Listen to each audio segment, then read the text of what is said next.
Joining us now to review some of the headlines of today's newspapers from around the world is Arise News analyst Emmanuel Ifeni. Good morning, Emmanuel. Good morning, Ruben. Good morning, Rufai. Good morning, Ojenix. Okay, I'm going to correct it. Thank you so much. Jinix. Okay. Ojenika. Jinix. Oji Okpe. Jinx. Perfect. So today is 99%. 99%. AKA Lolo. Wow, Rufa, you went there. Lolo. All right. Let's start the review with this Nigeria's newspaper of record. The lead story, Hayatu-Deen, 2023 presidential election is PDP's to lose, says power shift against democratic principles. Zoning, a lazy argument, declares I am going to win. My message has resonated well. Reveals Abiola invested almost 25 years of goodwill across the country. Believes anyone who wants to be president should work hard, build alliances. Well, continuation of the presidential interview series. This day newspaper, Nigeria's newspaper of record, yes, sitting down with Hayatu-Deen, presidential aspirant, yes, former banker, technocrat in his own right.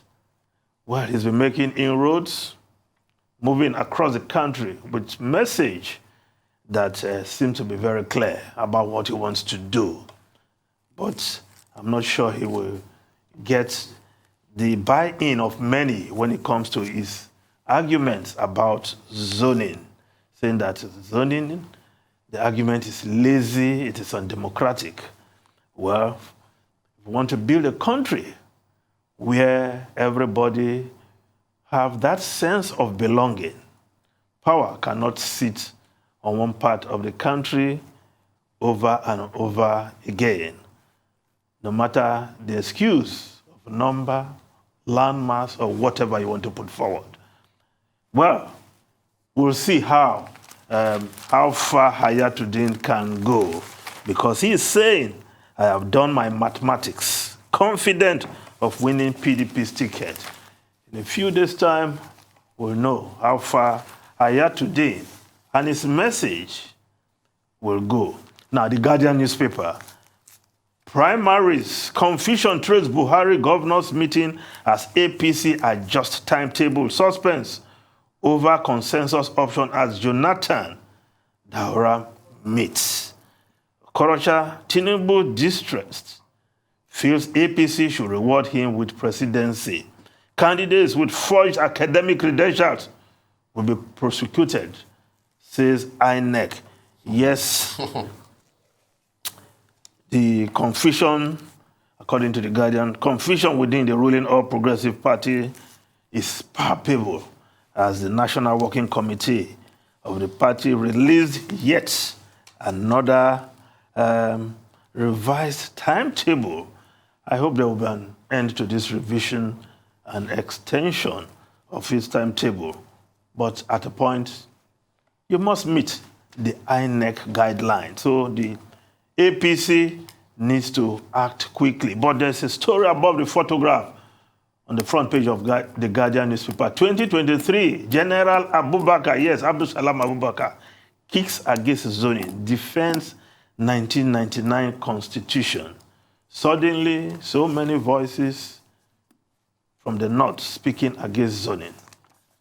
But we can remember in 2014, when the loud cry was that it's the turn of the North. It's the turn of the North. Now that argument no longer tenable for some people. Well, the Punch newspaper, APC governorship tickets, aggrieved aspirants seek direct primaries, alleged governors hijack delegates list. Buhari meets governors, National Assembly leadership, party adjust timetable, fourth time. Abiodun in closed-door meeting with Adamu, Akinlade, others right party leaders. Well, above the masthead, two stories of interest. The first story, Buhari backed Oshibajo on Daura's removal. VP, not a religious bigot as alleged, Ajulo. Now, the other story, of course, already mentioned, Jonathan meets Buhari's nephew, Maman Daura, amid presidential bid. Yes, the Jonathan and the APC movement not about to go away anytime soon. And his meeting with Maman Daura, the powerful nephew of President Muhammadu Buhari, of course, setting tongues wagging once again. And according to the Punch report, the Fulani and Arab groups that bought the tickets, the party forms for Jonathan, Goodluck Ebele Jonathan, are insisting that he will be screened.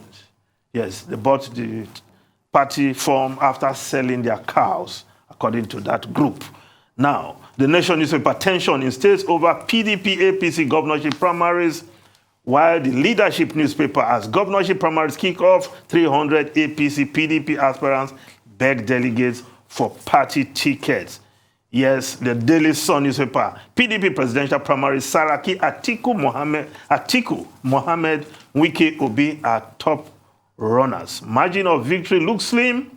Ayin pushes forward. Elders intensify push for consensus candidates. Now, below the photograph, there's a story there. Ekweremadu may join APC. Consults party stakeholders.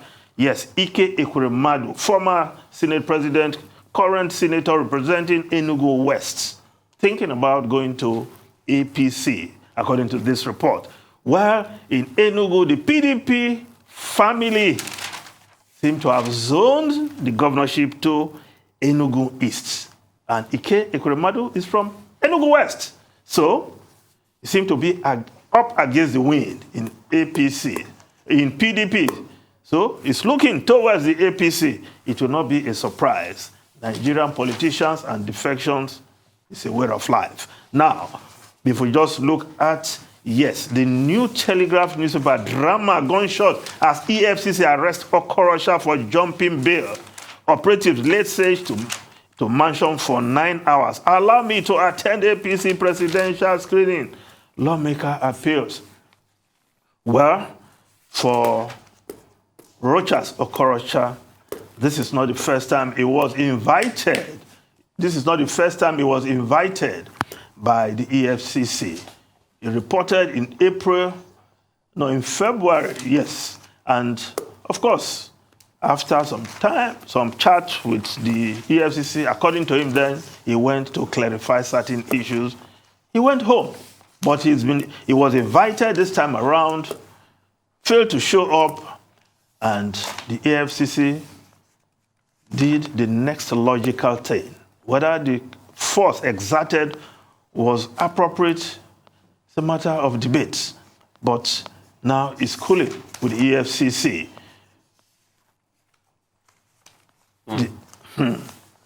Now, the Daily Trust newspaper, terrorists killed 65 farmers, others in Katsina, Borno State.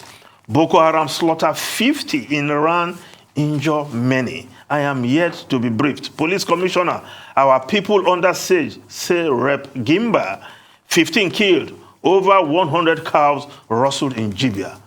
Life cheap So in cheap Nigeria. So cheap. The killing field Shots. of Nigeria. Is something we cannot just fathom in this country. Now, if we just look at the foreign newspapers quickly, the Times of London, windfall tax will fund help for poor families. Yes, Prime Minister offers billions in support as energy bills rise to £2,800. But the Daily Telegraph put in a different spin. Windfall tax within days as Prime Minister seeks to throw off party gates. Well, the citizens of UK need that windfall. But whether there's politics behind or around it, of course, Boris Johnson is a politician. So if there's a political spin to it, you wouldn't blame him. Now, the New York Times, at least 19 children shot dead at school. 2 adults also killed in Texas. 18-year-old gunman dies, yes. That's another sad one for the United States of America. Fortunately, we've run out of time. It would have been nice to comment on the horrific incident of the killing at the Robb Elementary School in Uvalde, Texas. And that has generated fresh concerns about gun control, gun legislation in the United States. With the President, Joe Biden, in the national address, saying that, look, we should hold politically powerful lobbyists and groups responsible. But on the other side, you have those who say the right to bear arms is a constitutional right. Very unfortunate. Children not safe in American schools? Yes. Too bad. It's a